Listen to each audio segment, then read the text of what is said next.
आपके साथ खड़ा रहते हैं, लेकिन ये घुंघरू पहनने वाले लोग नहीं उठाएंगे। इन्हें डर है कि हम सरकार। देखिए, भारतीय जनता पार्टी, मैंने पहले ही कहा, जो डोगरे थे वो लोगों के बीच में थे, जो दोगले थे वो दफ्तरों में बैठे थे। तो भारतीय जनता पार्टी वाले लोग ना निकले, उनकी मजबूरी थी। शायद उन्हें लगता था कि हमारे कारनामे इतने महान हो चुके हैं कि लोग हमें अपने बीच में घुसने नहीं देंगे। और वही चीज़ है, लोग इनको इसलिए नहीं घुसना देना चाहते क्योंकि एक प्रॉपर्टी टैक्स, पानी का टैक्स, बिजली पे टैक्स, सड़कें वही, उस पर भी जजिया लेना शुरू कर दिया। इसके बाद अगर हम देखें कि स्मार्ट सिटी के नाम पर लोगों को ठग लिया, अनएम्प्लॉयमेंट इतनी बढ़ गई, महंगाई देख लीजिए।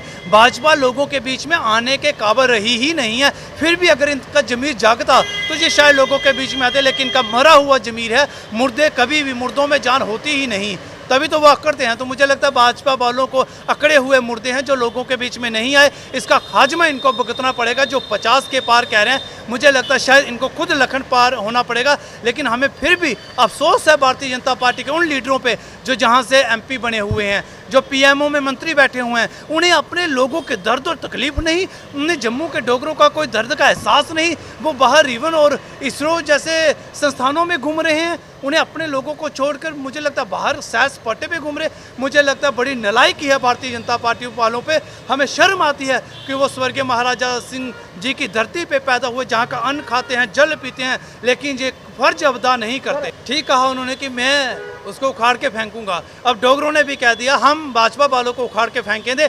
उन्होंने सिर्फ कहा था, एक झूठ, एक जुमला फेंका था, लेकिन हमने जुमला नहीं फेंका, हमने सच बोल दिया। हम भाजपा वालों को इस बार उखाड़ के फेंक देंगे। और देख लेना, इस बार भारतीय जनता पार्टी लखनपुर के पार होगी। और जिस तरह से ये भारतीय जनता पार्टी जम्मू के डोगरों को प्रताड़ित करने का षड्यंत्र रच रही है, षड्यंत्र रच रही है, इस षड्यंत्र और षड्यंत्र का अंत हो जाएगा। और जो अपने इन्होंने जंट तैयार किए हुए हैं, जो अलग अलग नाम से सिंह तो लगाते हैं, लेकिन काला सिंह, पीला सिंह, नीला सिंह करके जो आते हैं, इनको भी कहना चाहते हैं ज्ञान बांटना बंद कीजिए। अगर आपने दम है तो सड़कों पे आइए, आवाज़ को बुलंद कीजिए। देखिए, पहली बात है, ये कौन सा ऐसा बड़ा माफिया है, जो समझना पड़ेगा कि केंद्र में बैठी भारतीय जनता पार्टी। जब देखिए LG कहता कि टोल वाकई गलत है, DC सांबा इसको एडमिट करता है, SSP सांबा एडमिट करता है, तो फिर भी ये टोल और पुलिस साथ होकर कटवा रही है। साफ दर्शाता है कि केंद्र में बैठी सरकार का कोई बहुत बड़ा माफिया है, जिसके लिए ये एक किस्म से उगाही इकट्ठी की जा रही है। और जो LG साहब ने कहा, मुझे लगता है वो जुमला फेंका, उन्होंने झूठ बोल दिया जनता को बेवकूफ़ बनाने के लिए। लेकिन आज जनता जान चुकी है कि इस LG साहब को भी जम्मू कश्मीर से वापस भेजना पड़ेगा, क्योंकि ये जम्मू कश्मीर से सिवाय लूट और कसूर के कुछ नहीं करे। अब हमें यूपी वाला नहीं चाहिए।